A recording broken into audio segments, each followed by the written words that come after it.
Assalamu alaikum. I don't think any of us has everything figured out. Wanted to really talk about the importance of peace and inclusion and providing space for each other to talk. And I believe this is the important part about diplomacy.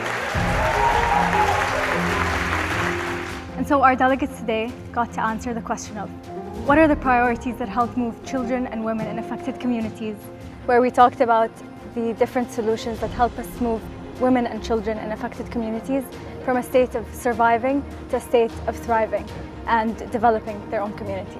We had a very interesting conversation about things that are normalized, which shouldn't, and how to prevent it from becoming normal. We had the opportunity to go out into breakout rooms rather than just a long lecture, where we got to have collaboration and actually speak and converse with the people listening to us. And please, if anyone does have anything to say, pitch in. Feel free to also join in. In Misk Majlis, we had a great time being able to create a workshop to allow people to discuss what normal is today and what normal should be in the future. The 3 days were great. The best part for me was actually not only getting to learn from delegates around the world, but getting to learn from the WAFD team themselves.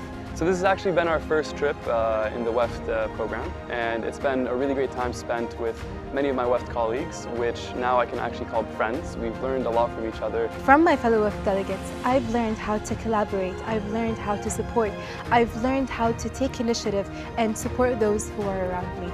It's been an absolutely wonderful journey, and I really cannot wait to see what's more to come.